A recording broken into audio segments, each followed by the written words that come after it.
इस वक्त हमारे साथ बीजेपी के सीनियर लीडर, बिहार के पूर्व उप मुख्यमंत्री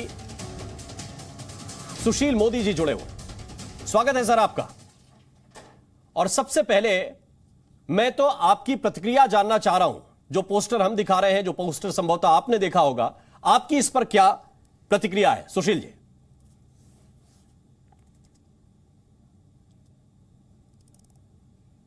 देखिए, राष्ट्रीय जनता दल से इससे ज़्यादा अपेक्षा क्या की जा सकती है।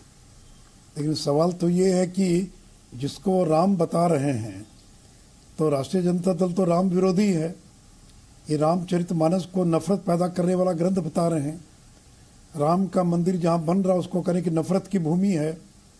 तो जिस नीतीश कुमार को राम के रूप में आप दिखा रहे हैं, उसको तो आप कह रहे हैं कि वो नफरत पैदा करने वाले लोग हैं। ये रामचरितमानस क्या है? ये भगवान राम के जीवन चरित्र का, उनकी जीवन लीला का ही दिग्दर्शन होता है रामचरितमानस में। तो जो लोग राम के विरोधी हैं, रामचरितमानस के विरोधी हैं, रामायण के विरोधी हैं, इसका मतलब है कि ये लोग तो रावण और कंस के समर्थक लोग हैं ना। ये पूरा राष्ट्रीय जनता दल का जो कुनबा है, इनको तो न कोई धर्म से मतलब है, न इनको किसी कला संस्कृति किसी और। ये तो लाठी पिलाकर, लाठी पिलावन, तेल चलावन वाले लोग हैं। इनको जब राज करने का मौका मिला 15 साल, तो लाठी में तेल पिलाकर गरीबों को मारते रहे, पीटते रहे। तो इसलिए इन लोगों को रामायण और बाकी से क्या मतलब। और इनके मंत्री ने जो बयान दिया है, चंद्रशेखर ने, तो पहले पोस्टर लगाने के पहले राजद ये तो बताए कि वो राम विरोधी है। तो फिर आप तो नीतीश कुमार के विरोधी हो गए ना।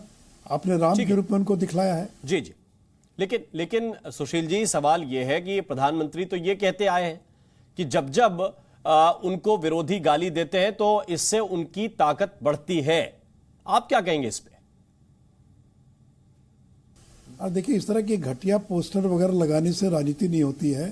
राजनीति जनता करती है। और नरेंद्र मोदी को जितना जलील और अपमानित करेंगे, नरेंद्र मोदी उतना ही गरीबों में, दलितों में, पिछड़े में उतने ही ज्यादा वो मजबूत बनेंगे। तो इसलिए अगर राष्ट्रीय जनता दल इस प्रकार के घटिया पोस्टर लगाता है, तो उनकी घटिया मानसिकता को ये दर्शाता है। जी, लेकिन इसके साथ साथ सवाल यह है कि जिस तरह से ये मुद्दे उठाए जा रहे हैं, जैसे रामचरितमानस का आपने जिक्र किया, मेरा सवाल यह है कि क्या ये मुद्दे जानबूझकर उठाए जा रहे हैं ताकि अगड़े की, पिछड़े की, ऊंच नीच की राजनीति को एक बार फिर से बल मिले? देखिए, किन मुद्दों पर लड़ेगी उसका जवाब तो वही देंगे। लेकिन आज राष्ट्रीय जनता दल का लोकसभा में एक भी मेंबर नहीं है। तो यही नरेंद्र मोदी और बीजेपी है जिसने नेस्तनाबूद कर दिया। और 39 सीट हम जीत गए, एक सीट केवल किशनगंज की कांग्रेस जीत पाई। तो जिस राष्ट्रीय जनता दल का लोकसभा में एक भी मेंबर नहीं है, वो दम भर रहा है कि वो बीजेपी को हरा देगी, बीजेपी को। तो इसलिए देखिए, इनको तो नीतीश जी ने जिंदा कर दिया था, नहीं तो हम लोगों ने इनको तो 22 पर पहुंचा दिया था। 2010 में कल बिहार में 22 विधानसभा की सीट जीत पाए थे। इसलिए देखिए, बिहार में कोई मुकाबला नहीं है। बिहार में जो दलित, अति पिछड़ा समाज है, जो गरीब समाज है, वो पूरी तरह से नरेंद्र मोदी के साथ खड़ा है। और ये जो जगताओं का बयान आ रहा है कि कमंडल के सामने मंडल झुकेगा नहीं, तो जगताओं जमाना चला गया। अब मंडल कमंडल दोनों हमारे साथ है। अब मंडल कमंडल के बीच लड़ाई कहाँ है? अब तो मंडल भी हमारे साथ है, कमंडल भी हमारे साथ है। अगर मंडल कमंडल साथ नहीं होता तो 303 सीट हम कैसे जीतते हम? उत्तर प्रदेश के अंदर पिछड़ों का जो इतनी बड़ी मात्रा में वोट मिला, वो इसलिए मिला कि अब मंडल कमंडल दोनों हमारे साथ है।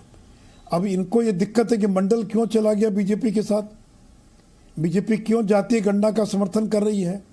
इनको तो परेशानी ये है कि हम भी जो है पिछड़ों की बात करते हैं। इनको लगता था कि हम केवल एक वर्ग विशेष की बात करें। तो देखिए, 2024 की जो लड़ाई है जी, उस लड़ाई में तय है कि क्या निर्णय होगा, ये सारे लोग जानते हैं। और फिर से पहले से ज्यादा दावा कर सकते हैं, दावा वो भी कर सकते हैं। लेकिन जो पोस्टर लगा, क्या आप लोग इस पर अपना कोई विरोध दर्ज कराने वाले हैं? नहीं, फायदा उठाने का हमको क्या करना उठाकर। हम थोड़ी इस मुद्दे पर कोई चुनाव लड़ेंगे। हम तो गरीब लोगों की मदद करने के मुद्दे पर, देश की एकता, राष्ट्रवाद, इन मुद्दों पर चुनाव लड़ेंगे। अब थोड़ी पोस्टर लगाया और क्या नहीं लगाया उस पर कोई थोड़ी चुनाव होगा। हम लोगों ने जो काम किया 10 साल, उन काम के आधार पर जनता से वोट मांगने जाएंगे। जो भारत का सम्मान देश और दुनिया में नरेंद्र मोदी ने जो बढ़ाया है, उसके नाम पर लोगों से वोट मांगने जाएंगे। गरीबों को जो 5 किलो अनाज मुफ्त में दिया जा रहा है, उसको लेकर वोट मांगने जाएंगे। थोड़ी ये पोस्टर वगैरह पर हम कोई जाएंगे चुनाव में वोट मांगने के लिए। लेकिन एक चीज आप बताइए, ठीक है पोस्टर पे चुनाव होते भी नहीं है और वोट भी नहीं मिलते, लेकिन नीतीश कुमार जी तो कह चुके हैं कि वो पीएम की रेस से बाहर है। आरजेडी एक तरह से उनको परोक्ष रूप से 2024 के लिए प्रेजेंट कर रही है। दोनों के बीच कोई डील दिखती है क्या आपको? डील यही कि दोनों दलों का विलय हो जाएगा, जनता दल यूं समाप्त हो जाएगी, नीतीश कुमार नए दल के नेता बनेंगे, यही इनका डील है। और तेजस्वी को मुख्यमंत्री बनाकर नीतीश जी को और केंद्र की राजनीति में जाना पड़ेगा, यही इनकी डील है। अब नीतीश जी इसका जितना लंबा खींचे फिर धोखा दे, वो एक अलग बात है। डील यही है।